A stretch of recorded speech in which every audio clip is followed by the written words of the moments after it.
ਸਵਾਗਤ ਹੈ PTC news ਦੇ ਸਾਰੇ ਦਰਸ਼ਕਾਂ ਦਾ। ਮੈਂ ਪਤਰਸ ਮਸੀਹ ਲੈ ਕੇ ਹਾਜ਼ਰ ਹਾਂ ਪ੍ਰੋਗਰਾਮ ਖਾਸ ਖਬਰ ਤੇ ਖਾਸ ਖਬਰ ਦੇ ਵਿੱਚ ਅੱਜ ਅਸੀਂ ਗੱਲ ਕਰਾਂਗੇ ਪੰਜਾਬ ਦੇ ਵਿੱਚ ਦੰਦਨਾ ਰਹੇ ਇੱਕ ਅਜਿਹੇ ਦੈਂਤ ਦੀ ਜਿਸ ਦੈਂਤ ਨੇ ਅਨੇਕਾਂ ਜ਼ਿੰਦਗੀਆਂ ਨਿਕਲਣੀਆਂ, ਅਨੇਕਾਂ ਹੱਸਦੇ ਵਸਦੇ ਘਰਾਂ ਨੂੰ ਬਰਬਾਦ ਕਰਕੇ ਰੱਖ ਦਿੱਤਾ। ਇਹ ਦੈਂਤ ਹੈ ਇਲੀਗਲ ਟਰੈਵਲ ਏਜੰਟੀ ਦਾ, ਯਾਨੀ ਧੋਖਾਧੜੀ ਕਰ ਰਹੇ ਟਰੈਵਲ ਏਜੰਟਾਂ ਦਾ ਉਹ ਦੈਂਤ ਜਿਸ ਨੇ ਲੋਕਾਂ ਨੂੰ ਬਰਬਾਦ ਕਰਕੇ ਰੱਖ ਦਿੱਤਾ। ਵਿਦੇਸ਼ਾਂ ਦੇ ਵਿੱਚ ਵਸਣ ਦੇ ਸੁਨਹਿਰੀ ਸੁਪਨੇ ਵਿਖਾ ਕੇ ਪਰ ਅਸਲੀਅਤ ਕੁਝ ਹੋਰ ਹੀ ਨਿਕਲੀ। ਅਜਿਹੇ ਇੱਕ ਟਰੈਵਲ ਏਜੰਟ ਦੇ ਹੱਥੇ ਚੜੇ ਪੰਜਾਬ ਦੇ 7 ਨੌਜਵਾਨ ਇਸ ਵਕਤ ਇਰਾਕ ਦੇ ਵਿੱਚ ਫਸੇ ਹੋਏ ਨੇ। ਇਰਬਿਲ ਸ਼ਹਿਰ ਦੇ ਵਿੱਚ ਰੋਟੀ ਤੋਂ ਮੁਹਤਾਜ ਨੇ, ਦਾਣੇ ਦਾਣੇ ਨੂੰ ਤਰਸ ਰਹੇ ਨੇ ਔਰ ਉਹਨਾਂ 7 ਨੌਜਵਾਨਾਂ ਦੀ ਵਿਥਿਆ ਦੇ ਉੱਤੇ ਆਧਾਰਿਤ ਹੈ ਸਾਡੀ ਅੱਜ ਦੀ ਇਹ ਖਾਸ ਪੇਸ਼ਕਸ਼।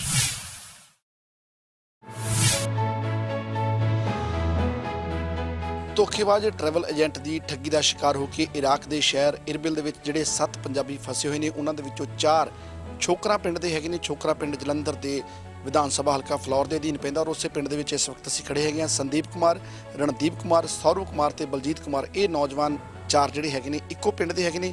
ਇਹਨਾਂ ਪਰਿਵਾਰਾਂ ਦੇ ਨਾਲ ਜਾ ਕੇ ਗੱਲਬਾਤ ਕਰਾਂਗੇ ਕਿ ਕਿਹੜੀਆਂ ਆਸਾਂ ਉਮੀਦਾਂ ਲੈ ਕੇ ਉਹਨਾਂ ਨੇ ਬੱਚੇ ਵਿਦੇਸ਼ ਵੱਲ ਭੇਜੇ ਸਨ ਔਰ ਹੁਣ ਜਦੋਂ ਇਹ ਹਾਲਾਤ ਬਣੇ ਨੇ ਤਾਂ ਉਹ ਕੀ ਉਮੀਦ ਲਗਾ ਰਹੇ ਨੇ ਸਰਕਾਰ ਤੋਂ, ਪ੍ਰਸ਼ਾਸਨ ਤੋਂ ਔਰ ਉਹਨਾਂ ਲੀਡਰਸ ਤੋਂ ਜਿਨ੍ਹਾਂ ਦੇ ਨਾਲ ਪਿਛਲੇ ਦਿਨਾਂ ਦੇ ਦੌਰਾਨ ਚੰਡੀਗੜ੍ਹ ਦੇ ਵਿੱਚ ਮੁਲਾਕਾਤ ਹੋਈ ਸੀ। ਬੱਚਿਆਂ ਦੀ ਸੁਰੱਖਿਅਤ ਵਾਪਸੀ ਨੂੰ ਲੈ ਕੇ ਕੀ ਕਹਿੰਦੇ ਨੇ ਪਰਿਵਾਰਕ ਮੈਂਬਰ, ਆਓ ਜਾਣਦੇ ਹਾਂ।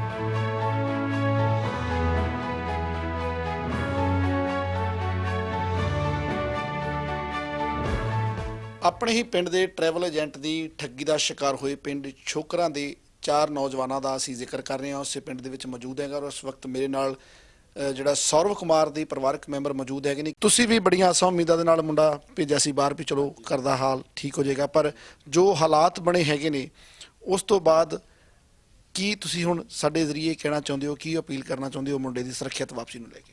ਸਾਨੂੰ ਬੜੀ ਖੁਸ਼ੀ ਆ ਤੁਸੀਂ ਸਾਡੇ ਬੱਚੇ ਬਾਹਰ ਭੇਜੇ ਆ ਤੇ ਉਹ ਮਹੀਨਾ ਲੰਘ ਗਿਆ, 2 ਮਹੀਨਾ ਲੰਘ ਗਿਆ ਤੇ ਹਾਰ ਕੇ ਅਸੀਂ ਉਹਨਾਂ ਦੇ ਘਰ ਗਏ, ਫੇਰ ਨਹੀਂ ਮੰਨੇ ਹੈਗੇ। ਫਿਰ ਅਸੀਂ ਪੰਚਾਇਤ ਦੇ ਕੋਲ ਜ਼ਿਕਰ ਕੀਤਾ, ਪੰਚਾਇਤ ਕੀਤੀ, ਫਿਰ ਅਸੀਂ ਦਰਖਾਸਤ ਦਿੱਤੀ ਫਲੌਰ ਦੇ ਵਿੱਚ ਗਏ। ਅਸੀਂ ਜਾ ਪਹੁੰਚੇ ਤੇ ਜਾਣਦੇ ਇਹਨਾਂ ਦਾ ਕਾਰਨ ਸੀਗਾ ਵਕੀਲ ਨਹੀਂ ਕਰਕੇ ਸਾਤੇ ਉਲਟਾ ਕੇਸ ਲਵਾ ਦਿੱਤਾ ਗਿਆ ਵੀ ਸਾਡੀ ਪ੍ਰਾਪਰਟੀ ਇਹ ਜ਼ਬਤ ਕਰਦੇ ਆ ਜਾਂ ਸਾਨੂੰ ਇਹ ਗਾਲਾਂ ਕੱਢਦੇ ਆ, ਧਮਕੀਆਂ ਸਾਨੂੰ ਦਿੰਦੇ ਆ। ਵਕੀਲ ਨੇ ਸਾਡੇ ਸਾਹਮਣ ਕਢਾਤੇ, ਸਾਹਮਣ ਸਾਨੂੰ ਬਾਰ-ਬਾਰ ਆਉਂਦੇ ਰਹੇ ਤੇ ਅਸੀਂ ਥਾਣੇ 'ਚ ਜਾਂਦੇ ਰਹੇ। ਥਾਣੇ 'ਚ ਸਾਨੂੰ ਕੋਈ ਗੱਲਬਾਤ ਨਹੀਂ ਮਿਲੀ ਹੈਗੀ। ਕੋਈ ਇਹਨਾਂ ਨੇ ਦੱਸਿਆ ਸੀ ਵੀ ਤੁਹਾਨੂੰ ਕਿੱਥੇ ਕੰਪਨੀ 'ਚ ਲਵਾਵਾਂਗੇ, ਕੀ ਤੁਹਾਨੂੰ ਜਾਂ ਇਹਨਾਂ ਨੇ ਕੁਝ ਕਾਗਜ਼ ਦਿਖਾਏ ਸੀ ਵੀ ਆਹ ਸਾਡੇ ਕੋਲ ਕੰਪਨੀ ਦੀ ਲੈਟਰ ਹੈਗੀ ਹੈ, ਇਸ ਕੰਪਨੀ 'ਚ ਮੁੰਡੇ ਅਸੀਂ ਲਗਾਵਾਂਗੇ? ਜਾਂ ਨਹੀਂ, ਸਾਨੂੰ ਇਹਨੀ ਕੰਪਨੀ ਦਾ ਕਾਗਜ਼ ਤਾਂ ਕੋਈ ਨਹੀਂ ਦਿਖਾਇਆ ਸੀ, ਸਿਰਫ ਵੀਜ਼ਾ ਦਿਖਾਇਆ ਸੀ। ਜਿਸ ਵੇਲੇ ਇਹਨਾਂ ਦੇ ਪਾਸਪੋਰਟ ਲੈ ਕੇ ਵੀਜ਼ੇ ਇਹਨਾਂ ਦੇ ਆ ਗਏ ਵੀ ਆਹ ਵੀਜ਼ੇ ਆ, ਕੰਮ ਤੇ ਲਵਾਉਣਾ, ਇਹਨਾਂ ਦਾ ਕਾਰਡ ਬਣਾਉਣਾ ਸਾਡਾ ਫਰਜ਼ ਆ। ਅੱਜ ਤੱਕ 8 ਮਹੀਨੇ ਹੋ ਗਏ, ਕੰਮ ਤੇ ਦਾ ਕੀ ਲਵਾਉਣਾ ਸੀ। ਇੱਕ ਵਾਰ ਉਹ ਇਹਨਾਂ ਬੱਚਿਆਂ ਦੇ ਕੋਲ ਆਈ ਆ। ਕੀ ਤੁਹਾਨੂੰ ਲੱਗਦਾ ਕਿ ਜਿਹੜਾ ਤੁਸੀਂ ਫੈਸਲਾ ਲਿਆ ਸੀ ਬੱਚੇ ਨੂੰ ਬਾਹਰ ਭੇਜਣ ਦਾ, ਉਹਦੇ ਬਾਰੇ ਠੀਕ ਸੀ ਜਾਂ ਹੁਣ ਕੀ ਕਹਿਣਾ ਚਾਹੁੰਦੇ? ਅਸੀਂ ਚਾਹੁੰਦੇ ਹਾਂ ਹੁਣ ਸਾਡੇ ਬੱਚੇ ਆ ਜਾਣ। ਅਸੀਂ ਬਹੁਤ ਦੁਖੀ ਆ, ਨਿਆਣੇ ਸਾਡੇ ਬੈਲਕ ਤੇ ਦੇਖ ਰੋਂਦੇ ਬਹੁਤ ਆ। ਮੇਰਾ ਮੁੰਡਾ ਨਹੀਂ ਦੇਖ ਹੁੰਦਾ, ਕਹਿੰਦਾ ਮੰਮਾ ਅਸੀਂ ਮੈਂ ਆਪੇ ਲਾ ਦਿੰਦੇ ਆ, ਤੂੰ ਫਿਕਰ ਨਾ ਕਰ ਮੇਰੇ ਸਿਰ ਤੇ। ਅਸੀਂ ਭੈਣ ਭਾਈ ਨੇ ਮੇਰੇ ਨਾਂ ਨਹੀਂ ਕੀਤੀ, ਭਰਾ ਨਾਲ ਨਾ ਕੀਤੀ, ਭੈਣ ਨਾਲ ਨਾ ਕੀਤੀ, ਸਭ ਕੋ ਟੁੰਬਾ ਲਾ ਕੇ ਵੀ ਦੇਤੀਆਂ 6-7 ਟੁੰਬਾ ਉਹਨੇ, ਉਹ ਵੀ ਅੱਪਰੇ ਪਈਆਂ। ਤੇ ਹੁਣ ਜਦੋਂ ਤੁਹਾਡੀ ਗੱਲ ਹੁੰਦੀ ਹੈ ਮੁੰਡੇ ਨਾਲ, ਕੀ ਹਾਲਾਤ ਦੱਸਦਾ ਹੈ? ਤੁਸੀਂ ਦੱਸ ਰਹੇ ਸੀ ਕਿ ਕਾਫੀ ਹਾਲਾਤ ਬਹੁਤ ਮੰਦੇ ਮੰਮਾ, ਕਹਿੰਦਾ ਨਾ ਅਸੀਂ ਕਿਸੇ ਪਾਸੇ ਜਾਣ ਦੋਗੇ ਆ, ਕਬਰੇ 'ਚ ਹੀ ਅਸੀਂ, ਕਹਿੰਦਾ ਨਿਕਲਣ ਜੋਗੇ ਵੀ ਨਹੀਂ ਹੈਗੇ। ਇਸ ਵਕਤ ਅਸੀਂ ਛੋਕਰਾ ਪਿੰਡ ਦੇ ਸੰਦੀਪ ਕੁਮਾਰ ਹੋਣਾ ਦੇ ਘਰ ਦੇ ਵਿੱਚ ਮੌਜੂਦ ਹਾਂ। ਉਹਨਾਂ ਦੇ ਪਰਿਵਾਰਕ ਮੈਂਬਰ ਸਾਡੇ ਨਾਲ ਇਸ ਵਕਤ ਮੌਜੂਦ ਹੈ ਕਿ ਨਹੀਂ, ਉਹਨਾਂ ਨਾਲ ਗੱਲਬਾਤ ਕਰਦੇ ਹਾਂ। ਉਹਨਾਂ ਦਾ ਬ੍ਰਦਰ ਛੋਟਾ ਜਿਹੜਾ ਸੰਦੀਪ ਤੋਂ ਇਸ ਵਕਤ ਸਾਡੇ ਨਾਲ ਹੈ। ਤੁਹਾਡੇ ਨਾਲ ਏਜੰਟ ਨੇ ਕੀ ਗੱਲਬਾਤ ਕੀਤੀ ਸੀ, ਕੀ ਕਿਹਾ ਸੀ ਤੁਹਾਡੇ ਨਾਲ, ਕੀ ਵਾਅਦਾ ਕੀਤਾ ਸੀਗਾ ਜਦੋਂ ਇੱਥੋਂ ਲੈ ਕੇ ਗਏ ਸੀ ਸੰਦੀਪ ਨੂੰ? ਸਰ ਉਦੋਂ ਜਦੋਂ ਇਹਨਾਂ ਨਾਲ ਗੱਲ ਹੋਈ ਸੀ ਏਜੰਟ ਨਾਲ, ਉਹ ਕਹਿੰਦਾ ਸੀਗਾ ਵੀ ਤੁਸੀਂ ਮੈਨੂੰ ਸਾਡੇ ਮੁੰਡੇ ਅਸੀਂ ਲੈ ਕੇ ਜਾਵਾਂਗੇ ਉੱਧਰ ਤੇ ਇਹਨਾਂ ਦਾ ਵਰਕ ਕਾਰਡ ਬਣਾ ਕੇ ਦੇਵਾਂਗੇ, ਜਾਣੀ ਹਫਤੇ ਦੇ ਵਿੱਚ ਇਹ ਕੰਮ ਕਰਨ ਲੱਗ ਜਾਣਗੇ, ਜਾਣੀ $600-700 ਇਹਨਾਂ ਨੂੰ ਸੈਲਰੀ ਲੱਗੂਗੀ ਤੇ ਖਾਣ ਪੀਣ ਦੀ ਕੋਈ ਟੈਨਸ਼ਨ ਨਹੀਂ, ਉਹ ਸਾਰਾ ਸਾਡਾ ਖਰਚਾ ਹੋਊਗਾ ਟੋਟਲੀ ਜੋ ਵੀ ਹੈਗਾ ਆ। ਇਹਨਾਂ ਨੂੰ ਹਫਤੇ ਦਾ ਕਿਹਾ ਵੀ ਹਫਤੇ ਵਿੱਚ ਤੁਹਾਡੇ ਕਾਰਡ ਬਣ ਜਾਣੇ ਆ, ਬਟ ਇਹਨਾਂ ਨੂੰ ਰੋਜ਼ ਲਾਰੇ ਲਾਉਂਦੇ 2 ਮਹੀਨੇ ਦਾ ਵੀਜ਼ਾ ਖਤਮ ਹੋ ਗਿਆ ਇਹਨਾਂ ਦਾ। ਉਸ ਤੋਂ ਬਾਅਦ ਇਹਨਾਂ ਨੂੰ ਜੁਰਮਾਨਾ ਪੈਣਾ ਸ਼ੁਰੂ ਹੋ ਗਿਆ ਜੀ। ਫਿਰ ਉੱਥੇ ਐਮਬੈਸੀ ਦੇ ਨਾਲ ਗੱਲਬਾਤ ਹੋਈ, ਉਹਨਾਂ ਨਾਲ ਗੱਲ ਕੀਤੀ, ਉਹ ਕਹਿੰਦੇ ਵੀ ਪਿੰਡ ਰਿਪੋਰਟ ਦਿਓ। ਵੀ ਅਸੀਂ ਪਿੰਡ ਰਿਪੋਰਟ ਦਿੱਤੀ, ਐਮਬੈਸੀ ਇੱਥੇ ਪੰਚਾਇਤ ਦੇ ਵਿੱਚ ਇਹਨਾਂ ਤੇ ਰਿਪੋਰਟ ਦਿੱਤੀ ਸੀ ਤੇ ਪੰਚਾਇਤ ਤੋਂ ਨਹੀਂ ਹਫਤਾ ਲਿਆ, ਹਫਤੇ ਦਾ ਟਾਈਮ ਲਿਆ। ਪੈਸੇ ਵਾਪਸ ਕਰਨ ਦਾ ਟਾਈਮ ਲਿਆ ਸੀ ਜਾਂ ਮੁੰਡਿਆਂ ਨੂੰ ਉਧਰ ਕਾਰਡ ਬਣਾਉਣ ਦਾ? ਵਰਕ ਕਾਰਡ ਬਣਾਉਣ ਦਾ ਉਸ ਟਾਈਮ ਅਸੀਂ ਪੰਚਾਇਤ ਦੇ ਵਿੱਚ ਗੱਲ ਕੀਤੀ ਸੀ ਕਿ ਵੀ ਵਰਕ ਕਾਰਡ, ਇਹ ਕਹਿੰਦੇ ਸੀ ਹਫਤੇ ਦਾ ਟਾਈਮ ਦਿਓ ਸਾਨੂੰ, ਵਰਕ ਕਾਰਡ ਅਸੀਂ ਮੁੰਡਿਆਂ ਦਾ ਬਣਾ ਦੇਵਾਂਗੇ ਤੇ ਕੰਮ ਤੇ ਲਾ ਦੇਵਾਂਗੇ। ਬਟ ਉਹਨੇ 7 ਦਿਨਾਂ ਦੇ ਵਿੱਚ ਵੀ ਕੁਝ ਨਹੀਂ ਕੀਤਾ ਹੈਗਾ ਤੇ ਮੁੰਡੇ ਉਧਰ ਫਸੇ ਗਏ ਜਿੰਨਾ ਜੁਰਮਾਨਾ ਵਧੀ ਗਿਆ ਉਹਨੇ ਮੁੰਡੇ ਫਸਦੇ ਗਏ। ਯਾਨੀ ਸਾਨੂੰ ਕਿਸੇ ਕੰਮ ਦੀ ਆਸ ਨਹੀਂ ਸੀ, ਕੋਈ ਵੀ ਉਹਨਾਂ ਨੂੰ ਕੰਮ ਮਿਲਣ ਦੀ ਆਸ ਹੈ ਨਹੀਂ ਸੀਗੀ। ਫਿਰ ਅਸੀਂ ਥਾਣੇਦਾਰ ਉੱਥੇ ਫਲੋਰ ਡੀਐਸਪੀ ਦੇ ਰਿਪੋਰਟ ਦਿੱਤੀ, ਸਰਪੰਚ ਦੇ ਕਹਿਣ ਤੇ ਵੀ ਤੁਸੀਂ ਕਾਰਵਾਈ ਕਰੋ ਇਹਨਾਂ ਤੇ। ਡੀਐਸਪੀ ਦੀ ਰਿਪੋਰਟ ਦਿੱਤੀ, ਉੱਥੇ ਵੀ ਸਾਨੂੰ 22/3/2019 ਨੂੰ ਅਸੀਂ ਰਿਪੋਰਟ ਦਿੱਤੀ ਸੀ, ਬਟ ਹਾਲੇ ਤੱਕ ਕੋਈ ਉਹਨਾਂ ਦਾ ਰਿਜ਼ਲਟ ਨਹੀਂ ਆਇਆ, ਕੋਈ ਵੀ FRI ਨਹੀਂ ਹੋਈ। ਸੰਦੀਪ ਦੇ ਮਾਤਾ ਜੀ ਵੀ ਸਾਡੇ ਨਾਲ ਹੈਗੇ ਨੇ, ਉਹਨਾਂ ਨਾਲ ਵੀ ਗੱਲਬਾਤ ਕਰ ਲੈਂਦੇ ਆ। ਤੁਸੀਂ ਮਾਤਾ ਜੀ ਕੀ ਕਹਿੰਦੇ ਹੋ ਜਦੋਂ ਬੇਟੇ ਨਾਲ ਗੱਲ ਹੋਈ ਹੈ, ਕੀ ਦੱਸਦਾ ਹੈ ਉਹ, ਜਾਂ ਤੁਸੀਂ ਸਾਡੇ ਮਾਧਿਅਮ ਦੇ ਰਾਹੀਂ ਕੀ ਅਪੀਲ ਕਰਨਾ ਚਾਹੁੰਦੇ ਹੋ ਜਿਨ੍ਹਾਂ ਨੇ ਤੁਹਾਡੇ ਨਾਲ ਠੱਗੀ ਮਾਰੀ ਹੈ, ਕਿਵੇਂ ਦੀ ਕਾਰਵਾਈ ਹੋਵੇ ਉਹਨਾਂ ਤੇ, ਕੀ ਚਾਹੁੰਦੇ ਹੋ ਤੁਸੀਂ? ਉਹਨਾਂ ਤੇ ਅਸੀਂ ਤਾਂ ਇਹੀ ਕਹਿੰਦੇ ਵੀ ਉਹਨਾਂ ਤੇ ਕਾਰਵਾਈ ਚੰਗੀ ਦੂਈ ਹੋਵੇ, ਬਈ ਜਿਹੜੇ ਮੁੜ ਕੇ ਕਿਸੇ ਨੂੰ ਹੱਥ ਨਾ ਪਾਉਣ। ਇਹ ਚਾਹੁੰਦੇ ਹਾਂ ਅਸੀਂ, ਜਿੱਦਾਂ ਸਾਨੂੰ ਇਹਨੇ ਧੋਖਾ ਕੀਤਾ ਆ, ਹੋਰ ਨਾ ਕਿਸੇ ਨਾਲ ਇਹ ਧੋਖਾ ਕਰਨ। ਜਿੱਦਾਂ ਸਾਡੇ ਉੱਥੇ ਬੱਚੇ ਫਸੇ ਹੋ ਆ, ਰੋਟੀ ਤੇ ਵੀ ਤਰਸਦੇ ਆ, ਰੋਟੀ ਵੀ ਬਾਗ ਕੇ ਖਾਂਦੇ।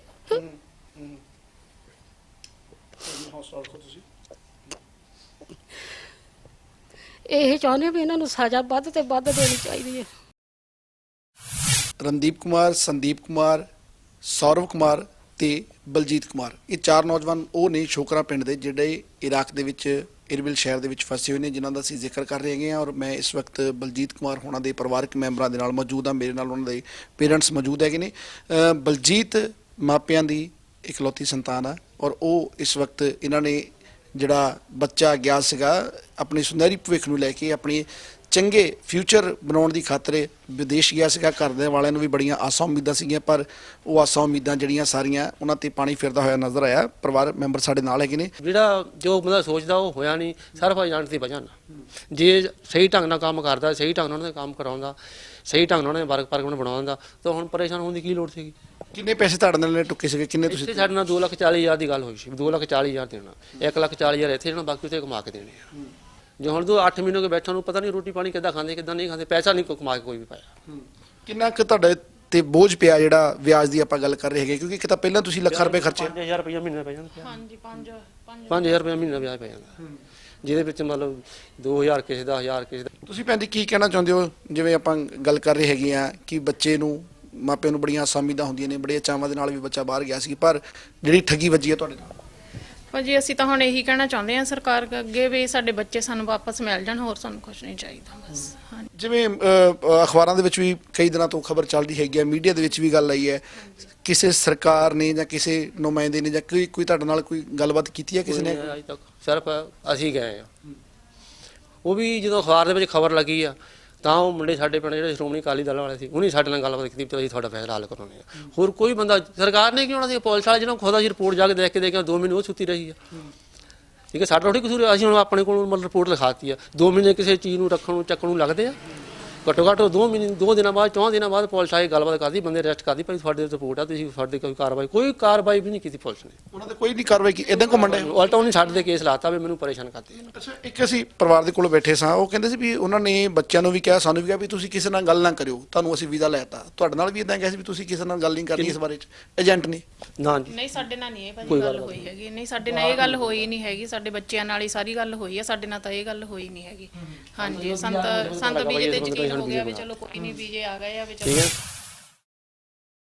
ਸ਼ੋਕਰਾ ਪਿੰਡ ਦੇ ਜਿਵੇਂ ਅਸੀਂ ਦੱਸਿਆ ਕਿ 4 ਨੌਜਵਾਨ ਇਰਾਕ ਦੇ ਵਿੱਚ ਫਸੇ ਹੋਏ ਨੇ, ਟਰੈਵਲ ਏਜੰਟ ਦੀ ਠੱਗੀ ਦਾ ਸ਼ਿਕਾਰ ਹੋ ਕੇ। ਰਣਦੀਪ ਦੇ ਪਰਿਵਾਰਕ ਮੈਂਬਰਾਂ ਦੇ ਕੋਲ ਚੱਲਦੇ ਹਾਂ, ਉਹਨਾਂ ਦੇ ਨਾਲ ਗੱਲਬਾਤ ਕਰਦੇ ਹਾਂ ਕਿ ਆਖਰ ਕਦੋਂ ਉਹਨਾਂ ਦੀ ਹੁਣ ਆਖਰੀ ਵਾਰ ਜਿਹੜੀ ਹੈ ਗੱਲ ਹੋਈ ਸੀ ਰਣਦੀਪ ਨਾਲ, ਔਰ ਕੀ ਕੁਝ ਉੱਥੋਂ ਦੇ ਹਾਲਾਤ ਉਹ ਬਿਆਨ ਕਰ ਰਿਹਾ, ਔਰ ਕੀ ਕੁਝ ਉਹ ਗੁਹਾਰ ਲਗਾ ਰਹੇ ਨੇ ਸਰਕਾਰ ਤੋਂ ਰਣਦੀਪ ਦੀ ਵਾਪਸੀ ਨੂੰ ਲੈ ਕੇ। ਰਣਦੀਪ ਦੇ ਮਾਤਾ ਪਿਤਾ ਜੀ ਇਸ ਵਕਤ ਸਾਡੇ ਨਾਲ ਮੌਜੂਦ ਹੈਗੇ ਨੇ।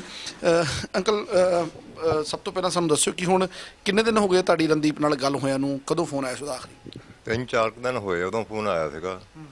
ਬਸ ਆਹੀ ਕਹੀ ਜਾਂਦੇ ਹੋ ਜਾਣਾ ਬਸ, ਤੁਹਾਨੂੰ ਮੈਸੀ ਵਾਲਾ ਸਾਡਾ ਕੰਮ ਕਰ ਦੇਣਾ, ਇਦਾਂ ਹੋ ਰਹੀ ਤਾਂ ਬਸ। ਪਰ ਪਿਛਲੇ 6-7 ਮਹੀਨੇ ਹੋ ਗਏ ਨੇ, 6-7 ਮਹੀਨਿਆਂ ਦੇ ਵਿੱਚ ਤਾਂ ਕੁਝ ਬਣਿਆ ਨਹੀਂ ਮੁੰਡਿਆਂ ਦਾ। ਹੁਣ ਕੋਈ ਆਸ ਉਮੀਦ ਕੁਝ ਨਜ਼ਰ ਆਉਂਦੀ ਹੈ ਨਾ? ਕੀ ਨਹੀਂ ਕੁਛ ਨਹੀਂ ਆਉਂਦੀ ਹੈਗੀ। ਪੈਸੇ ਕਿੰਨੇ ਖਰਚ ਹੋਏ ਸੀਗੇ, ਕਿੰਨੇ ਪੈਸੇ ਤੁਹਾਡੇ ਤੋਂ ਲਏ ਸੀ ਏਜੰਟ ਨੇ? ਕਮਲਾ, ਰਾਮ ਲਵਾਇਆ, ਨਰਿੰਦਰ, ਸ਼ੋਕਰਾਂ ਦੇ ਬਾਸੀ ਸਾਡੇ ਪਿੰਡ ਦੇ, ਉਹ ਕਹਿੰਦੇ ਵੀ 1,40,000 ਇੱਥੇ ਦੇ ਦਿਓ, ਬਾਕੀ ਬਾਹਰ ਕੰਮ ਕਰਕੇ ਕਟਾ ਦਿਓ ਵੀ ਫਿਰ ਤੁਹਾਡਾ ਘਾਟ ਬਣ ਜਾਣਾ ਆ, ਜੋ ਪੈਸੇ ਪੂਰੇ ਹੋਣ ਤੁਸੀਂ ਘਰ ਨੂੰ ਭੇਜ ਦਿਓ। ਤੇ ਪੈਸੇ ਜਿਹੜੇ ਸੀਗੇ ਫਿਰ ਕਿੱਦਾਂ ਤੁਸੀਂ ਇਕੱਠੇ ਕੀਤੇ ਸੀਗੇ ਜਿਹੜੇ ਦਿੱਤੇ ਏਜੰਟ? ਅਸੀਂ ਵਿਆਜੂ ਚੱਕੇ ਸੀ ਜੀ, ਹੋਰ ਕਿੱਥੋਂ ਕਰਨੇ ਹੈਗੇ ਆ। ਉਹ 5-7 ਹਜ਼ਾਰ ਰੁਪਈਆ ਮਹੀਨੇ ਬਾਅਦ ਵਿਆਜ ਆ ਜਾਂਦਾ, ਕਿੱਦਾਂ ਕਰੇ ਤੇ ਕਿੱਦਾਂ ਨਾ ਕਰੇ। ਤੁਸੀਂ ਮਾਤਾ ਜੀ ਫੋਟੋ ਦਿਖਾ ਦਿਓ ਬੱਚੇ ਦੀ, ਔਰ ਨਾਲੇ ਸਾਨੂੰ ਦੱਸਿਓ ਕਿ ਤੁਹਾਡੇ ਨਾਲ ਜਦੋਂ ਗੱਲ ਹੁੰਦੀ ਹੈ ਅਕਸਰ ਜਿਹੜੇ ਬੱਚੇ ਆ ਮਾਵਾਂ ਨਾਲ ਗੱਲਾਂ ਕਰ ਲੈਂਦੇ ਆ, ਤੁਹਾਡੇ ਨਾਲ ਕੀ ਗੱਲ ਕਰਦੇ? ਨਹੀਂ ਕਹਿੰਦਾ ਮੰਮੀ ਫਿਕਰ ਨਾ ਕਰੀ ਅਸੀਂ ਆ ਜਾਣਾ, ਤੂੰ ਕਦੇ ਇੱਦਾਂ ਕਰਦੀ ਰਹਿੰਦੀ ਆ। ਮੈਂ ਕਹਿੰਦਾ ਵੀ ਛੇਤੀ ਆ ਜਾਓ ਘਰ ਨੂੰ, ਨਹੀਂ ਕੰਮ ਬਣਦਾ ਨਾ ਬਣੇ ਤੁਸੀਂ ਘਰ ਆ ਜਾਓ ਬਸ। ਸਾਨੂੰ ਤੇ ਮੈਨੂੰ ਤਾਂ ਇਹੀ ਗੱਲ ਕਹਿ ਦਿੰਦਾ ਜਦ ਵੀ ਕਹੂਗਾ ਬਸ ਕਿ ਮੰਮੀ ਤੂੰ ਨਹੀਂ ਫਿਕਰ ਕਰਨਾ ਕਿਸੇ ਦਾ ਵੀ। ਤੇ ਹੁਣ ਸਾਡੇ ਜਰੀਏ ਕਿਉਂਕਿ ਅਸੀਂ ਤੁਹਾਡੇ ਕੋਲ ਆਏ ਹਾਂ ਇਸੇ ਕਰਕੇ ਵੀ ਬੱਚਿਆਂ ਦੀ ਘਰ ਸੁਰੱਖਿਅਤ ਵਾਪਸੀ ਹੋਵੇ, ਸਰਕਾਰ ਨੂੰ ਕੀ ਅਪੀਲ ਕਰਦੇ ਹੋ? ਅਸੀਂ ਤਾਂ ਇਹ ਕਹਿੰਦੇ ਸਾਡੇ ਬੱਚੇ ਸਹੀ ਸਲਾਮ ਸਾਡੇ ਵਾਪਸ ਆ ਜਾਣ ਘਰ ਨੂੰ ਬਸ। ਅਸੀਂ ਕੁਛ ਨਹੀਂ ਮੰਗਦੇ ਹੋਰ, ਜੋ ਸਾਡੇ ਮੁਕੱਦਰ ਆ ਸਾਨੂੰ ਮਿਲੀ ਜਾਊਗਾ, ਪਰ ਸਾਡੇ ਬੱਚੇ ਸਾਡੇ ਕੋਲ ਆ ਜਾਣ। ਰਣਦੀਪ ਦੇ ਕੁਝ ਹੋਰ ਪਰਿਵਾਰਕ ਮੈਂਬਰ ਦਾਦਾ ਦਾਦੀ ਸਾਡੇ ਨਾਲ ਹੈਗੇ ਨੇ। ਮਾਤਾ ਜੀ ਤੁਸੀਂ ਕੀ ਕਹਿੰਦੇ ਹੋ? ਬੱਚਾ ਅਸੀਂ ਵੀ ਸਾਰੇ ਕੋਸ਼ਿਸ਼ਾਂ ਕਰ ਰਹੇ ਹਾਂ, ਜਿਵੇਂ ਬੱਚੇ ਉੱਥੇ ਮੁਸੀਬਤ 'ਚ ਹੈਗੇ ਨੇ, ਬੱਚੇ ਘਰ ਸਹੀ ਸਲਾਮਤ ਆ ਜਾਣ, ਤੁਸੀਂ ਕੀ ਕਹਿਣਾ ਚਾਹੁੰਦੇ ਹੋ? ਅਸੀਂ ਵੀ ਇਹੀ ਕਹਿਣਾ ਚਾਹੁੰਦੇ ਹਾਂ, ਦੇਖੋ ਜੀ ਪੈਸੇ ਅਸੀਂ ਗਰੀਬ ਬੰਦਾ, ਪੈਸੇ ਵਿਆਜੂ ਚੱਕ ਦਿੱਤੇ ਹੋਏ ਆ। ਹੁਣ ਜਿਹਨੇ ਮਜ਼ਦੂਰੀ ਕਰਨੀ ਆ ਉਹ ਵਿਆਜ ਕਿੱਥੋਂ ਮੋੜਨ? ਮਹੀਨੇ ਦੀ ਮਹੀਨੇ, ਅਗਲੇ ਮਹੀਨੇ ਦੀ ਮਹੀਨੇ ਲੈਂਦੇ ਆ। ਜਦ ਅਸੀਂ ਬੱਚਿਆਂ ਨੂੰ ਫੋਨ ਕਰਦੇ ਆ ਵੀ ਬੇਟਾ ਕੁਛ ਬਣਦਾ ਤੁਹਾਡਾ, ਬੀਬੀ ਬਣ ਜਾਣਾ ਆ, ਬਣ ਜਾਣਾ ਆ, ਤੇ ਬੀਬੀ ਤੂੰ ਰੋ ਨਾ, ਬਣ ਜਾਣਾ ਸਾਡਾ ਕੰਮ, ਤੂੰ ਫਿਕਰ ਨਾ ਕਰ, ਹਨਾ। ਤੇ ਇਹ ਕੁਛ ਉਹ ਕਹਿੰਦੇ ਆ। ਜਾਂ 9 ਮਹੀਨਿਆਂ 'ਚ ਨਹੀਂ ਪੁੱਤ ਮੇਰੇ ਆ ਸਾਡਾ ਕੁਛ ਸੋਚਿਆ ਹੋਣੀ, ਤੇ ਗਾਹਾਂ ਸਾਡੇ ਬੱਚਿਆਂ ਦਾ ਸਾਨੂੰ ਖਤਰਾ ਘਰ ਆ ਜਾਣ। ਵਿੱਤੀ ਤੌਰ ਤੇ ਜਿਹੜੇ ਪੈਸਿਆਂ ਦੇ ਘਾਟੇ ਵਾਧੇ ਆ ਉਹ ਜ਼ਿੰਦਗੀ ਦੇ ਵਿੱਚ ਚੱਲਦੇ ਆਉਂਦੇ ਰਹਿੰਦੇ ਆ, ਪਰ ਪਰਿਵਾਰਕ ਮੈਂਬਰਾਂ ਦੀ ਔਰ ਸਾਰਿਆਂ ਦੀ ਇਹੀ ਦੁਆ ਆ, ਇਹੀ ਕੋਸ਼ਿਸ਼ ਦੇ ਵਿੱਚ ਲੱਗੇ ਹੋਏ ਕਿ ਬੱਚੇ ਜਿਹੜੇ ਆ ਸੁਰੱਖਿਅਤ ਘਰ ਪਰਤਣ। ਪਿੰਡ ਸ਼ੋਕਰਾਂ ਦੇ ਉਸੇ ਘਰ ਦੇ ਬਾਹਰ ਅਸੀਂ ਖੜੇ ਹੈਗੇ ਆ, ਜਿਸ ਘਰ ਦੇ ਮੈਂਬਰਾਂ ਨੇ ਇਸ ਪਿੰਡ ਦੇ ਨੌਜਵਾਨਾਂ ਨੂੰ ਇਰਾਕ ਭੇਜਿਆ ਸੀ ਪੈਸੇ ਲੈ ਕੇ, ਔਰ ਉਹ ਮੈਂਬਰਾਂ ਦਾ ਜੋ ਪਰਿਵਾਰ ਦੇ ਮੁਖੀ ਹੈਗੇ ਨੇ ਰਾਮ ਲਵਾਇਆ, ਉਹਨਾਂ ਦਾ ਨਾਮ ਦੱਸਿਆ ਜਾ ਰਿਹਾ, ਉਹਨਾਂ ਦੀ ਪਤਨੀ ਕਮਲਾ ਦੇਵੀ ਹੈ, ਘਰ ਦੇ ਵਿੱਚ ਮੌਜੂਦ ਨਹੀਂ ਹੈਗੇ ਇਸ ਵਕਤ, ਤਾਲਾ ਲੱਗਿਆ ਹੋਇਆ ਸੀ। ਜਾਣਨ ਵਾਸਤੇ ਆਏ ਸਾਂ, ਉਹਨਾਂ ਨਾਲ ਗੱਲਬਾਤ ਕਰਨ ਵਾਸਤੇ ਪਹੁੰਚੇ ਸਾਂ ਕਿ ਕੀ ਪੂਰੀ ਕਹਾਣੀ ਸੀਗੀ, ਕੀ ਇਸ ਜਿਹੜੀ ਠੱਗੀ ਵੱਜੀ ਹੈ ਇਹਨਾਂ ਨੌਜਵਾਨਾਂ ਦੇ ਨਾਲ, ਉਸ ਪਿੱਛੇ ਕੀ ਕਾਰਨ ਰਹੇ ਹੈਗੇ ਨੇ। ਪਰ ਘਰ ਦੇ ਵਿੱਚ ਸਾਨੂੰ ਮੌਜੂਦ ਨਹੀਂ ਮਿਲੇ, ਤਾਲੇ ਲੱਗੇ ਹੈਗੇ ਨੇ। ਇਸ ਪਿੰਡ ਦੇ ਜਿਹੜੇ ਲੋਕ ਹੈਗੇ ਨੇ ਜਿਹੜੇ ਇਸ ਠੱਗੀ ਦਾ ਸ਼ਿਕਾਰ ਹੋਏ ਨੇ, ਉਹਨਾਂ ਲੋਕਾਂ ਨੇ ਦੱਸਣ ਦੇ ਮੁਤਾਬਕ ਇਹਨਾਂ ਪਰਿਵਾਰ ਦੇ ਵੱਲੋਂ, ਏਜੰਟ ਪਰਿਵਾਰ ਜਿਸ ਨੇ ਉਹਨਾਂ ਦੇ ਨਾਲ ਠੱਗੀ ਮਾਰੀ ਹੈ, ਉਸ ਦੇ ਵੱਲੋਂ ਉਹਨਾਂ ਨੂੰ ਵਾਰ-ਵਾਰ ਆਖਿਆ ਗਿਆ ਸੀ ਕਿ ਤੁਹਾਡੇ ਬੱਚਿਆਂ ਦੇ ਵੀਜ਼ੇ ਆਏ ਹੈਗੇ ਨੇ, ਤੁਸੀਂ ਕਿਸੇ ਨਾਲ ਵੀ ਗੱਲ ਨਹੀਂ ਕਰਨੀ। ਆਪਣੇ ਪੂਰੇ ਭਰੋਸੇ ਦੇ ਵਿੱਚ ਉਹਨਾਂ ਨੂੰ ਲਿਆ ਗਿਆ ਸੀਗਾ, ਔਰ ਉਹਨਾਂ ਦੇ ਭਰੋਸੇ ਦੇ ਉੱਤੇ ਹੀ ਇਹ ਜਿਹੜੇ ਪਰਿਵਾਰ ਹੈਗੇ ਨੇ ਠੱਗੀ ਦਾ ਸ਼ਿਕਾਰ ਹੋਏ ਹੈਗੇ ਨੇ। ਸੋ ਕਿਤੇ ਨਾ ਕਿਤੇ ਇਸ ਪਰਿਵਾਰ ਦੇ ਮਨ ਦੇ ਵਿੱਚ ਪਹਿਲਾਂ ਹੀ ਅਸੀਂ ਕਹਿ ਸਕਦੇ ਹਾਂ ਕਿ ਖੋਟ ਸੀਗੀ, ਜਿਸ ਕਾਰਨ ਇਹਨਾਂ ਨੇ ਪਿੰਡ ਦੇ ਲੋਕਾਂ ਨੂੰ ਕਿਸੇ ਨਾਲ ਵੀ ਗੱਲ ਕਰਨ ਤੋਂ ਮਨਾ ਕੀਤਾ ਸੀਗਾ। ਇਹ ਉਸ ਘਰ ਦੀਆਂ ਤਸਵੀਰਾਂ ਹੈਗੇ ਨੇ, ਜਿਹੜਾ ਘਰ ਉਸ ਏਜੰਟ ਦਾ ਹੈਗਾ, ਜਿਸ ਏਜੰਟ ਨੇ ਇਹਨਾਂ ਲੋਕਾਂ ਦੇ ਨਾਲ ਠੱਗੀ ਮਾਰੀ ਹੈ, ਜਿਨ੍ਹਾਂ ਦੀ ਬਦੌਲਤ 7 ਜਿਹੜੇ ਨੌਜਵਾਨ ਹੈਗੇ ਨੇ ਇਰਾਕ ਦੇ ਵਿੱਚ ਇਸ ਵਕਤ ਫਸੇ ਹੈਗੇ ਨੇ। ਜਿਸ ਤਰੀਕੇ ਨਾਲ ਪਰਿਵਾਰਾਂ ਨੂੰ ਭਰੋਸਾ ਦਿੱਤਾ ਗਿਆ, ਪਰਿਵਾਰਾਂ ਦੇ ਵਿੱਚ ਆਸ ਦੀ ਇੱਕ ਕਿਰਨ ਜਾਗੀ ਹੈਗੀ ਹੈ। ਪਰਿਵਾਰ ਹੁਣ ਉਮੀਦ ਲਗਾ ਰਹੇ ਨੇ ਕਿ ਉਹਨਾਂ ਦੇ ਬੱਚੇ ਜਲਦ ਸੁਰੱਖਿਅਤ ਘਰ ਪਰਤ ਆਉਣਗੇ। ਪਰ ਜਿਵੇਂ ਇਹ ਠੱਗੀ ਵੱਜੀ ਹੈਗੀ ਹੈ, ਇਸ ਨੇ ਇੱਕ ਵਾਰ ਫਿਰ ਉਹਨਾਂ ਧੋਖੇਬਾਜ਼ ਏਜੰਟਾਂ ਦੀ ਸਾਰੀ ਕਹਾਣੀ ਦਾ ਪਰਦਾਫਾਸ਼ ਕਰ ਦਿੱਤਾ, ਜਿਹੜੇ ਭੋਲੇ ਭਾਲੇ ਲੋਕਾਂ ਨੂੰ ਆਪਣੇ ਸ਼ਿਕੰਜੇ ਦੇ ਵਿੱਚ ਫਸਾ ਕੇ ਚੰਦ ਪੈਸਿਆਂ ਦੇ ਵਾਸਤੇ ਪਰਿਵਾਰਾਂ ਦੀਆਂ ਜ਼ਿੰਦਗੀਆਂ ਦਾਅ 'ਤੇ ਲਗਾ ਦਿੰਦੇ ਨੇ। ਟਰੈਵਲ ਏਜੰਟ ਦੇ ਧੋਖੇ ਦਾ ਸ਼ਿਕਾਰ ਹੋ ਕੇ ਇਰਾਕ 'ਚ ਜਿਹੜੇ 7 ਪੰਜਾਬੀ ਫਸੇ ਹੋਏ ਨੇ, ਉਹਨਾਂ ਦੇ ਵਿੱਚ ਅੱਟਾ ਪਿੰਡ ਦਾ ਅਮਨ ਵੀ ਸ਼ਾਮਲ। ਔਰ ਇਸ ਵਕਤ ਅਸੀਂ ਅੱਟਾ ਪਿੰਡ ਦੀ ਜ਼ੂ ਦੇ ਉੱਤੇ ਖੜੇ ਹੈਗੇ ਹਾਂ। ਅੱਟਾ ਪਿੰਡ ਦੇ ਅਮਨ ਦਾ ਜਿਹੜਾ ਪਰਿਵਾਰ ਹੈ ਉਸ ਦੇ ਕੋਲ ਚੱਲਦੇ ਹਾਂ ਔਰ ਜਾਣਦੇ ਹਾਂ ਕਿ ਕੀ ਕੁਝ ਉਸ ਦਾ ਪਰਿਵਾਰ ਉਮੀਦ ਲਗਾ ਰਿਹਾ ਅਮਨ ਦੀ ਸੁਰੱਖਿਅਤ ਵਾਪਸੀ ਨੂੰ ਲੈ ਕੇ।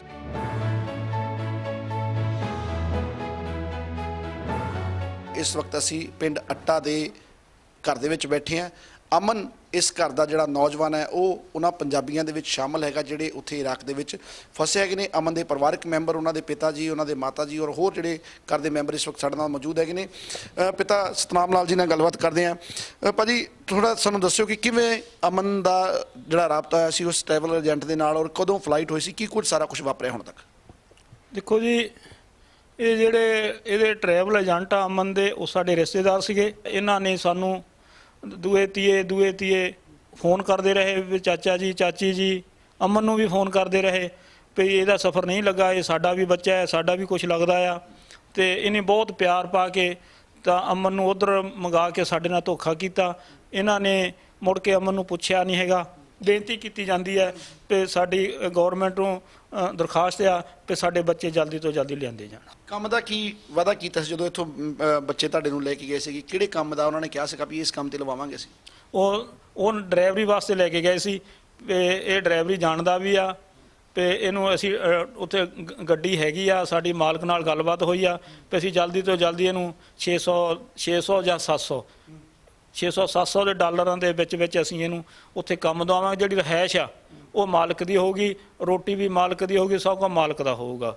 ਤੇ ਉੱਥੇ ਜਾ ਕੇ ਇਹਨਾਂ ਨੇ ਕਿਸੇ ਦੀ ਕੋਈ ਸੁਣਾਈ ਨਹੀਂ ਕੀਤੀ, ਕਿਸੇ ਨੂੰ ਪੁੱਛਿਆ ਨਹੀਂ ਤੇ ਇਹਨਾਂ ਨੇ ਉੱਥੇ ਵੀ ਝਗੜਾ ਕੀਤਾ। ਤੇ ਹੁਣ ਜਿਹੜਾ ਉੱਥੇ ਤੁਹਾਡੇ ਬੱਚੇ ਨਾਲ ਗੱਲਬਾਤ ਹੁੰਦੀ ਹੈ, ਹੁਣ ਉੱਥੇ ਕੀ ਸਥਿਤੀ ਹੈਗੀ ਹੈ, ਕੀ ਹਾਲਾਤ ਕੀ ਬਿਆਨ ਕਰਦਾ ਬੇਟਾ ਉੱਥੋਂ ਦੇ? ਉੱਥੇ ਬਿਆਨ ਦੇਖੋ ਜੀ, ਇਹ ਆ ਵੀ ਉਹਨਾਂ ਦਾ ਰੋਟੀ ਪਾਣੀ ਦਾ ਕੋਈ ਸਾਧਨ ਨਹੀਂ, ਕਦੇ ਕੋਈ ਦੇ ਰਿਹਾ ਕਦੇ ਕੋਈ ਦੇ ਰਿਹਾ ਹੈਗਾ। ਉਹ ਇੱਕ ਲੋਕਾਂ ਦੇ ਹੱਥਾਂ ਦੇਖ ਰਹੇ ਨੇ ਕਦੋਂ ਸਾਨੂੰ ਕੋਈ ਖਾਣ ਨੂੰ ਦਊਗਾ, ਤੇ ਉਹ ਬਹੁਤ ਪਰੇਸ਼ਾਨ ਆ ਉੱਥੇ। ਤੁਸੀਂ ਭੈਣ ਜੀ ਕੀ ਕਹਿਣਾ ਚਾਹੁੰਦੇ ਹੋ ਜਿਸ ਤਰੀਕੇ ਨਾਲ ਬੱਚਾ ਤੁਹਾਡਾ 6-7 ਮਹੀਨੇ ਹੋ ਚੱਲੇ ਨੇ ਉੱਥੇ ਮੁਸੀਬਤ ਦੇ ਵਿੱਚ ਹੈਗੇ ਆ? ਲਗਾਤਾਰ ਅਸੀਂ ਵੀ ਜ਼ਿਕਰ ਕਰ ਰਹੇ ਹਾਂ ਇਸ ਗੱਲ ਦਾ ਕਿ ਬੱਚਿਆਂ ਨੂੰ ਸੁਰੱਖਿਅਤ ਵਾਪਸ ਲਿਆਂਦਾ ਜਾਵੇ। ਤੁਸੀਂ ਕੀ ਕਹਿਣਾ ਚਾਹੁੰਦੇ ਹੋ ਜਦੋਂ ਹੁਣ ਗੱਲ ਹੁੰਦੀ ਹੈ ਬੱਚੇ ਨਾਲ? ਬੱਚਾ ਮਾਂ ਦੇ ਨਾਲ ਸਾਰੀਆਂ ਗੱਲਾਂ ਕਰਦਾ, ਕੀ ਕੁਝ ਬਿਆਨ ਕਰਦਾ? ਸਰ ਰੋਟੀ ਤੋਂ ਜਦੋਂ ਨਾ ਭੁੱਖਾ ਰਹਿੰਦਾ ਤਾਂ ਸਾਡਾ ਮਨੇ ਪੁੱਛਿਆ ਜਾਣਗੇ ਵੀ ਸਾਡੇ ਰੋਟੀ ਨਹੀਂ ਲੰਘਦੀ, ਤੇ ਉਹ ਸਾਡਾ ਬੱਚਾ ਭੁੱਖਾ ਬੈਠਾ ਹੁੰਦਾ ਆ। ਜੇ ਸ਼ਾਮ ਦੀ ਖਾ ਲੈਂਦੇ ਤਾਂ ਸਵੇਰ ਦਾ ਉਹਨਾਂ ਨੂੰ ਫਿਕਰ ਹੁੰਦਾ ਆ, ਤੇ ਜੇ ਸਵੇਰ ਨੂੰ ਖਾ ਲੈਂਦੇ ਤਾਂ ਸ਼ਾਮ ਦਾ। ਅਸੀਂ ਜਦੋਂ ਸਾਨੂੰ ਨਹੀਂ ਸਬਰ ਆਉਂਦਾ, ਸਾਡੇ ਰੋਟੀ ਨਹੀਂ ਲੰਘਦੀ, ਅਸੀਂ ਉਹਨੂੰ ਕਹਿੰਦਾ ਵੀਡੀਓ ਕਾਲ ਕਰ ਸਾਨੂੰ ਦਿਖਾਲ। ਬਾਜ ਵੇਲੇ ਕਹਿੰਦਾ ਮਿਰਚਾਂ ਨਾਲ ਰੋਟੀ ਖਾਂਦੇ ਆ, ਬਾਜ ਵੇਲੇ ਕਹਿੰਦੇ ਇਸ ਵੇਲੇ ਸਾਡੇ ਅਸੀਂ ਗਰੀਬ ਸੀਗੇ, ਅਸੀਂ ਬੱਚੇ ਏਦਾਂ ਭੁੱਖੇ ਤੇ ਆਏ ਨਹੀਂ ਸੀ ਰੱਖੇ ਜਿੱਦਾਂ ਉਹ ਰਹਿ ਰਿਹਾ। ਇਸ ਵੇਲੇ ਸਾਡਾ ਮਨ ਪੁੱਛਿਆ ਜਾਣਗੇ ਵੀ ਕੀ ਸਾਡੇ ਮਨ ਤੇ ਬੀਤਦੀ ਆ। ਇਹਨੇ ਸਾਡਾ ਧੋਖਾ ਬਹੁਤ ਇਹਨੇ ਜ਼ਿਆਦਾ ਕੀਤਾ ਨੀਲਮ ਨੇ। ਹਾਂਜੀ ਅਸੀਂ ਇਹ ਤੇ ਵਿਸ਼ਵਾਸ ਕਰ ਲਿਆ ਠੀਕ ਹੈ, ਸਾਡੇ ਆਉਂਦੇ ਜਾਂਦੇ ਸੀਗੇ ਪਹਿਲਾਂ ਤੋਂ। ਹਾਂਜੀ ਇਹ ਕਿਹੜਾ ਆਉਂਦੇ ਜਾਂਦੇ ਨੇ ਸੀਗੇ, ਤੇ ਅਸੀਂ ਇਹ ਤੇ ਵਿਸ਼ਵਾਸ ਕਰਕੇ ਸਾਨੂੰ ਪਤਾ ਨਹੀਂ ਸੀ ਵੀ ਇਹਨੇ ਇਦਾਂ ਕਰਨੀ ਆ। ਕੋਈ ਦੱਸਿਆ ਵੀ ਚਲੋ ਕੰਮ ਤੇ ਨਹੀਂ ਲਵਾ ਸਕੇ ਬੱਚਿਆਂ ਨੂੰ, ਏਜੰਟ ਨੇ ਕੁਝ ਕਿਹਾ ਵੀ ਅਸੀਂ ਤੁਹਾਡੇ ਪੈਸੇ ਵਾਪਸ ਕਰ ਦਿੰਦੇ ਆ, ਕੋਈ ਇਦਾਂ ਦੀ ਗੱਲ ਵੀ ਥੋੜੇ ਕਰਕੇ ਜਾਂ ਕੋਈ ਵੀ ਕਿਸੇ ਵੀ ਤਰ੍ਹਾਂ ਦੀ ਸਾਡੇ ਨਾਲ ਕੋਈ ਗੱਲਬਾਤ ਨਹੀਂ ਕੀਤੀ ਉਹਨਾਂ ਨੇ ਜਿਹੜਾ ਆਪਣੀਆਂ ਸਿਮਾਂ ਵੀ ਬਦਲ ਲਈਆਂ ਫੋਨ ਤੇ, ਜਿਹੜਾ ਸੀ ਉਹਨਾਂ ਨਾਲ ਕੋਈ ਗੱਲਬਾਤ ਕੰਟੈਕਟ ਕਰਦੇ। ਕੋਈ ਉਹਨਾਂ ਦਾ ਫੋਨ ਵੀ ਆਇਆ ਉਸ ਤੋਂ ਬਾਅਦ ਕਦੀ ਕਦਾਈ ਆਉਂਦਾ ਫੋਨ ਹੈਗਾ। ਤੇ ਕਿਹੜੀ ਸਿਚੁਏਸ਼ਨ 'ਚ ਹੁਣ ਇਸ ਟਾਈਮ ਤੁਹਾਨੂੰ ਜਿਹੜੇ ਫੋਨ ਆਇਆ ਕੀ ਦੱਸਦੇ ਕਿ ਕਿੱਥੇ ਹੈਗੇ ਹੋ? ਤੰਗੀ ਹੈ, ਗਿਰਦਾ ਸੀ, ਰੋਟੀ ਪਾਣੀ ਮਿਲਦਾ, ਹੁਣ ਨਹੀਂ ਰੋਟੀ ਪਾਣੀ ਮਿਲਦਾ, ਤੰਗੀ ਬਹੁਤ ਜਾਂਦੇ ਪਏ ਨੇ। ਕੀ ਮੰਗ ਕਰਦੇ ਹੋ ਤੁਸੀਂ ਸਰਕਾਰ ਤੋਂ? ਤਾਂ ਮੰਗ ਕਰਦੇ ਸਾਡਾ ਬੱਚਾ ਘਰ ਆ ਜਾਏ ਸਰਕਾਰ ਵੱਲੋਂ। 5 ਮਹੀਨੇ ਹੋ ਗਏ ਬਾਅਦ 'ਚ ਫਿਰ ਉਹਨਾਂ ਨੇ ਲਾਰੇ ਲੂਰੇ ਰੱਖਿਆ, ਉਹਨੇ 5-4 ਮਹੀਨੇ ਇੱਦਾਂ ਨਹੀਂ ਕਰਤਾ, ਤੁਹਾਨੂੰ ਪਾਠ ਮਿਲੇਗਾ, ਤੁਹਾਨੂੰ ਕੰਮ ਵੀ ਮਿਲੇਗਾ, ਪੈਸੇ ਵੀ ਮਿਲਣਗੇ ਤੁਹਾਨੂੰ। ਉਸ ਤੋਂ ਬਾਅਦ ਫਿਰ ਫੋਨ ਵੀ ਘੱਟ ਹੀ ਆਏ, ਤੰਗੀ ਦੇ ਹੋਈ ਹੈ, ਰੋਟੀ ਪਾਣੀ ਵੀ ਮਿਲਦਾ ਕਹਿੰਦੇ ਸਾਨੂੰ, ਤੰਗ ਬਹੁਤ ਹੈ। ਕੀ ਮੰਗ ਕਰਦੇ ਹੋ ਸਰਕਾਰ ਤੋਂ? ਅਸੀਂ ਸਰਕਾਰ ਕੋਲ ਮੰਗ ਇਹੋ ਕਰਦੇ ਵੀ ਸਾਡੇ ਬੱਚਾ ਸਹੀ ਸਲਾਮਤ ਘਰ ਆ। ਟਰੈਵਲ ਏਜੰਟ ਦੀ ਠੱਗੀ ਦਾ ਸ਼ਿਕਾਰ ਹੋ ਕੇ 7 ਪੰਜਾਬੀ ਜਿਹੜੇ ਇਰਾਕ ਦੇ ਵਿੱਚ ਫਸੇ ਹੋਏ ਨੇ, ਉਹਨਾਂ ਦੇ ਵਿੱਚੋਂ 5 ਜਲੰਧਰ ਜ਼ਿਲ੍ਹੇ ਦੇ ਨੇ, ਜਦਕਿ 2 ਕਪੂਰਥਲਾ ਜ਼ਿਲ੍ਹੇ ਨਾਲ ਸੰਬੰਧਿਤ ਹੈਗੇ ਨੇ। ਇੱਕ ਉਹਨਾਂ ਦੇ ਵਿੱਚੋਂ ਨੌਜਵਾਨ ਜਿਹੜਾ ਹੈ ਫਗਵਾੜਾ ਸ਼ਹਿਰ ਦਾ ਹੈ, ਕੋਮਲਜੋਤ ਜਿਸ ਦਾ ਨਾਂ ਆ, ਉਸਦੇ ਪਰਿਵਾਰਕ ਮੈਂਬਰਾਂ ਦੇ ਨਾਲ ਇਸ ਵਕਤ ਅਸੀਂ ਮੌਜੂਦ ਹੈਗੇ ਹਾਂ ਫਗਵਾੜਾ ਦੇ ਮੁਹੱਲਾ ਕੌਲਸਰ ਦੇ ਵਿੱਚ। ਤਸਵੀਰਾਂ ਤੁਹਾਨੂੰ ਪੂਰੇ ਪਰਿਵਾਰ ਦੀਆਂ ਅਸੀਂ ਵਿਖਾ ਰਹੇ ਹੈਗੇ ਹਾਂ। ਉਹਨਾਂ ਦੇ ਬਜ਼ੁਰਗ ਮਾਤਾ ਪਿਤਾ, ਉਹਨਾਂ ਦੀ ਪਤਨੀ, ਉਹਨਾਂ ਦੇ ਬੱਚੇ ਔਰ ਹੋਰ ਭੈਣ ਭਰਾ ਇੱਥੇ ਸਾਡੇ ਨਾਲ ਮੌਜੂਦ ਹੈਗੇ ਨੇ, ਗੱਲਬਾਤ ਕਰ ਲੈਂਦੇ ਹਾਂ। ਅੰਕਲ ਜੀ, ਜਿਸ ਤਰੀਕੇ ਨਾਲ ਅਸੀਂ ਸਾਰੇ ਪਰਿਵਾਰਾਂ ਦੇ ਨਾਲ ਗੱਲਬਾਤ ਕਰਕੇ ਆਏ ਹੈਗੇ ਹਾਂ ਜਿਹੜੇ ਉਸ ਏਜੰਟ ਦਾ ਸ਼ਿਕਾਰ ਹੋਏ ਨੇ, ਠੱਗੀ ਦਾ, ਜਿਨ੍ਹਾਂ ਦਾ ਤੁਹਾਡਾ ਬੱਚਾ ਵੀ ਸ਼ਿਕਾਰ ਹੋਇਆ, ਕੀ ਕਹਿਣਾ ਚਾਹੁੰਦੇ ਤੁਸੀਂ? ਅਸੀਂ ਤੁਹਾਡਾ ਵੈਲਕਮ ਕਰਦੇ ਹਾਂ। ਅਸੀਂ ਤੁਹਾਡੇ ਕੋਲ ਇਹ ਬੇਨਤੀ ਕਰਦੇ ਹਾਂ ਵੀ ਸਾਡੇ ਬੱਚੇ ਤੁਸੀਂ ਸਰਕਾਰ ਤੱਕ ਗੱਲ ਪਹੁੰਚਾ ਕੇ, ਤੇ ਅਸੀਂ ਪੀਟੀਸੀ ਵੀ ਦਾ ਧੰਨਵਾਦ ਕਰਦੇ, ਸਾਡੇ ਤੇ ਕਿਰਪਾ ਕਰੋ, ਦਇਆ ਕਰੋ, ਸਾਡੇ ਬੱਚੇ ਇੱਧਰ ਮੰਗਵਾਉਣ ਦੀ ਕੋਸ਼ਿਸ਼ ਕਰੋ। ਅਸੀਂ ਇਹ ਬੇਨਤੀ ਕਰ ਸਕਦੇ ਹਾਂ ਤੁਹਾਡੇ ਅੱਗੇ। ਕਿਵੇਂ ਉਹਦੇ ਨਾਲ ਰਾਬਤਾ ਹੋਇਆ ਸੀ ਏਜੰਟ ਦੇ ਨਾਲ? ਕਿੰਨੇ ਪੈਸੇ ਤੁਹਾਡੇ ਕੋਲੋਂ ਲਏ ਨੇ ਔਰ ਕੀ ਕੁਝ ਹੁਣ ਤੱਕ? ਉਹਨਾਂ ਨੇ ਸਾਤੇ 2,70,80,000 ਰੁਪਈਆ ਸਾਤੋਂ ਲਿਆ ਜੀ, ਤੇ ਸਾਨੂੰ ਕਹਿੰਦੇ ਸੀਗੇ ਵੀ ਅਸੀਂ 10 ਦਿਨ ਬਾਅਦ ਇਹਨਾਂ ਨੂੰ ਵੀਜ਼ਾ ਦੇ ਦੇਵਾਂਗੇ, ਪਟਾਕਾ ਬਾਣ ਨੂੰ 10 ਦਿਨ ਲੱਗਣਗੇ ਔਰ ਉਹ ਫਿਰ ਬੱਚੇ ਤੁਹਾਡੇ ਕੰਮ ਤੇ ਲੱਗ ਜਾਣਗੇ। ਸਾਨੂੰ ਇਹ ਜਾਂ ਵੀ ਤੁਸੀਂ ਨਹੀਂ ਕੰਮ ਮਿਲਦਾ ਇੱਧਰ ਆ ਜਾਓ, ਅਸੀਂ ਰੋਟੀ ਕਿੱਥੋਂ ਦੇਣਾ ਦੇਈਏ, ਬੱਚੇ ਰੋਂਦੇ ਹੈਗੇ ਆ ਜੀ। ਬਸ ਫਿਰ ਸਾਡੇ 'ਚ ਇੰਨੀ ਹਿੰਮਤ ਨਹੀਂ ਹੈਗੀ। ਅਸੀਂ ਗਿਆ, ਤੁਸੀਂ ਸਾਹਮਣੇ ਦੇਖਦੇ ਹੈਗੇ ਆ ਜੀ। ਤੇ ਜਿਹੜੇ ਪੈਸੇ ਹੁੰਦੇ ਆ ਉਹ ਪੈਸੇ ਤਾਂ ਹੁਣ ਪਤਾ ਨਹੀਂ ਕਿੱਦਾਂ ਵਿਆਜਾਂ ਵਾਲੇ ਤੰਗ ਤੇ ਰੋਟੀ ਦੇਣੀ ਬੜੀ ਔਖੀ ਆ। ਕੋਮਲਜੋਤ ਹੁਣਾਂ ਦੇ ਮਾਤਾ ਜੀ ਹੁਣਾਂ ਨਾਲ ਵੀ ਗੱਲ ਕਰ ਲੈਂਦੇ ਹਾਂ। ਤੁਸੀਂ ਮਾਤਾ ਜੀ ਕੀ ਕਹਿਣਾ ਚਾਹੁੰਦੇ ਹੋ? ਬੱਚੇ ਨਾਲ ਕਦੋਂ ਗੱਲ ਹੋਈ ਸੀ, ਕਿੰਨੇ ਦਿਨ ਹੋ ਗਏ ਨੇ? ਮੇਰੀ ਤਾਂ ਹੋ ਗਿਆ 15 ਕੁ ਦਿਨ ਹੋ ਗਏ ਗੱਲ ਮੈਂ ਗਈ ਹੋਈ ਸੀ ਤਾਂ ਮੈਂ ਕਿਹਾ ਵੀ ਚਲੋ ਮੇਰਾ ਬੱਚਾ ਆ ਜਾਵੇ ਅਰਦਾਸ ਕਰਾ ਕੇ ਆਈ ਹਾਂ ਬੱਚਾ ਆ ਚਲੋ ਬੱਚੇ ਕੁੜੀਆਂ ਵਾਲਾ ਉਹ ਇੱਧਰ ਨੂੰ ਜ਼ਰੂਰ ਆ ਜਾਵੇ ਵੀ ਜਿੱਦਾਂ ਵੀ ਹੈਗੀ ਆ ਵੀ ਉਹ ਆਉਣਾ ਚਾਹੀਦਾ ਬੱਚਾ ਮੇਰਾ ਬਸ ਕੋਈ ਗੱਲ ਨਹੀਂ ਹੈਗਾ ਵੀ ਕੁੜੀਆਂ ਦਾ ਆ ਚਲੋ ਬੱਚੇ ਉਹਦਾ ਟੱਬਰ ਵਾ ਅੱਜ ਕੱਲ ਬੱਚਾ ਇੱਕ ਦਿਨ ਨਾ ਆਵੇ ਤਾਂ ਕਿੱਦਾਂ ਟੱਬਰ ਵਾਲਾ ਕਰਦਾ ਤਾਂ 6ਵਾਂ 7ਵਾਂ ਮਹੀਨਾ ਆ ਜੀ ਇਹੀ ਬੇਨਤੀ ਸਾਡਾ ਬੱਚਾ ਇੱਧਰ ਆਉਣਾ ਚਾਹੀਦਾ। ਅੱਛਾ ਮੈਂ ਤੁਹਾਡੇ ਤੋਂ ਪੁੱਛਣਾ ਚਾਹੁੰਦਾ ਉਹਨਾਂ ਲੋਕਾਂ ਦੇ ਖਿਲਾਫ ਕਿਸ ਤਰ੍ਹਾਂ ਦੀ ਕਾਰਵਾਈ ਦੀ ਮੰਗ ਕਰਦੇ ਹੋ ਜਿਨ੍ਹਾਂ ਲੋਕਾਂ ਨੇ ਠੱਗੀ ਕੀਤੀ ਹੈ ਜਿਨ੍ਹਾਂ ਨੇ ਇੱਕ ਚੰਗੇ ਭਲੇ ਪਰਿਵਾਰ ਨੂੰ ਮੁਸੀਬਤ 'ਚ ਪਾਇਆ ਉਹਨਾਂ ਦੇ ਖਿਲਾਫ ਕਿੱਦਾਂ ਦੀ ਕਾਰਵਾਈ ਦੀ ਮੰਗ ਸਖਤ ਤੋਂ ਸਖਤ ਭਾਜੀ ਸਜ਼ਾ ਦੇਣੀ ਚਾਹੀਦੀ ਇਹਨਾਂ ਨੂੰ ਗਰੀਬ ਪਰਿਵਾਰਾਂ ਨੂੰ ਫਸਾਉਂਦੇ ਆ ਪਤਾ ਨਹੀਂ ਕਿੱਦਾਂ ਕਾਜੇ ਤੇ ਪੈਸੇ ਚੁੱਕ ਕੇ ਲਾਉਂਦੇ ਆ ਬਾਹਰ ਘੱਲਦੇ ਆ ਜੰਟ ਧੋਖਾ ਦੇ ਦਿੰਦੇ ਮੋਰੇ ਏਦਾਂ ਸਜ਼ਾ ਬਹੁਤ ਦੇਣੀ ਚਾਹੀਦੀ ਜੀ। ਆਪਣੇ ਚੰਦ ਕਮਿਸ਼ਨ ਦੇ ਖਾਤਰ ਚੰਦ ਪੈਸਿਆਂ ਦੀ ਖਾਤਰ ਜਿਹੜੇ ਹੱਸਦੇ ਵਸਦੇ ਘਰ ਹੈਗੇ ਆ ਉਹਨਾਂ ਨੂੰ ਮੁਸੀਬਤ ਦੇ ਵਿੱਚ ਪਾ ਦਿੰਦੇ ਸੋ ਕਿਤੇ ਨਾ ਕਿਤੇ ਸਾਡੇ ਲੋਕਾਂ ਨੂੰ ਵੀ ਜਾਗਰੂਕ ਹੋਣ ਦੀ ਲੋੜ ਹੈਗੀ ਹੈ ਇਸ ਗੱਲ ਨੂੰ ਸੰਜੀਦਗੀ ਨਾਲ ਗੰਭੀਰਤਾ ਨਾਲ ਲੈਣ ਦੀ ਲੋੜ ਹੈਗੀ ਹੈ ਤਾਂ ਜੋ ਕੋਈ ਹੋਰ ਪਰਿਵਾਰ ਅਜਿਹੇ ਕਿਸੇ ਏਜੰਟ ਦੇ ਚੰਗਲ ਦੇ ਵਿੱਚ ਫਸ ਕੇ ਮੁਸੀਬਤ ਦੇ ਵਿੱਚ ਨਾ ਪੈ ਸਕੇ। ਧੋਖੇਬਾਜ਼ ਟਰੈਵਲ ਏਜੰਟਾਂ ਵੱਲੋਂ ਵਿਦੇਸ਼ ਭੇਜਣ ਦੇ ਨਾਂ ਤੇ ਠੱਗੀਆਂ ਮਾਰਨ ਦਾ ਇਹ ਕੋਈ ਅਜਿਹਾ ਪਹਿਲਾ ਮਾਮਲਾ ਨਹੀਂ ਹੈ ਕਿਉਂਕਿ ਦੁਆਬਾ ਖੇਤਰ ਦੇ ਵਿੱਚ ਰੋਜ਼ਾਨਾ ਹੀ ਅਜਿਹੇ ਅਨੇਕਾਂ ਮਾਮਲੇ ਸਾਹਮਣੇ ਆਉਂਦੇ ਰਹਿੰਦੇ ਨੇ ਸੋ ਲੋੜ ਹੈ ਲੋਕਾਂ ਨੂੰ ਜਾਗਰੂਕ ਹੋਣ ਦੀ ਤੇ ਅਜਿਹੇ ਝੋਲਾ ਛਾਪ ਟਰੈਵਲ ਏਜੰਟਾਂ ਦੇ ਚੰਗਲ ਵਿੱਚ ਫਸਣ ਦੀ ਬਜਾਏ ਜੇਕਰ ਕਿਸੇ ਨੇ ਬਾਹਰ ਜਾਣਾ ਹੈ ਤਾਂ ਉਹਨਾਂ ਨੂੰ ਜ਼ਰੂਰਤ ਹੈ ਰਜਿਸਟਰਡ ਏਜੰਟਾਂ ਨਾਲ ਹੀ ਸੰਪਰਕ ਸਾਧਨ ਦੀ ਸੋ ਅਸੀਂ ਵੀ ਆਪਣੇ ਦਰਸ਼ਕਾਂ ਨੂੰ ਇਹ ਅਪੀਲ ਕਰਦੇ ਹਾਂ ਕਿ ਜੇਕਰ ਕੋਈ ਬਾਹਰ ਜਾਣ ਦੀ ਲਾਲਸਾ ਰੱਖਦਾ ਤਾਂ ਸਿਰਫ ਤੇ ਸਿਰਫ ਰਜਿਸਟਰਡ ਏਜੰਟਾਂ ਦੇ ਜ਼ਰੀਏ ਔਰ ਸਹੀ ਤਰੀਕੇ ਨਾਲ ਹੀ ਬਾਹਰ ਜਾਇਆ ਜਾਵੇ ਤਾਂ ਜੋ ਕਿਸੇ ਤਰੀਕੇ ਨਾਲ ਕਿਸੇ ਵੀ ਨੌਜਵਾਨ ਨੂੰ ਕਿਸੇ ਵੀ ਵਿਅਕਤੀ ਨੂੰ ਵਿਦੇਸ਼ ਜਾ ਕੇ ਕਿਸੇ ਤਰ੍ਹਾਂ ਦੀ ਕੋਈ ਦਿੱਕਤ ਪਰੇਸ਼ਾਨੀ ਦਾ ਸਾਹਮਣਾ ਨਾ ਕਰਨਾ ਪਵੇ ਔਰ ਜਾਨੀ ਮਾਲ ਲਈ ਕਿਸੇ ਤਰ੍ਹਾਂ ਦਾ ਕੋਈ ਨੁਕਸਾਨ ਨਾ ਹੋ ਸਕੇ ਸੋ ਸਾਡੀ ਅੱਜ ਦੀ ਖਾਸ ਪੇਸ਼ਕਸ਼ ਦੇ ਵਿੱਚ ਬਸ ਇੰਨਾ ਹੀ ਮੈਨੂੰ ਤੇ ਮੇਰੇ ਸਹਿਯੋਗੀ ਜਗਰੂਪ ਨੂੰ ਦਿਓ ਇਜਾਜ਼ਤ। ਪੀਟੀਸੀ ਨਿਊਜ਼ ਤੇ ਖਬਰਾਂ ਤੇ ਜਾਣਕਾਰੀਆਂ ਦਾ ਸਿਲਸਿਲਾ ਲਗਾਤਾਰ ਜਾਰੀ ਹੈ। ਧੰਨਵਾਦ।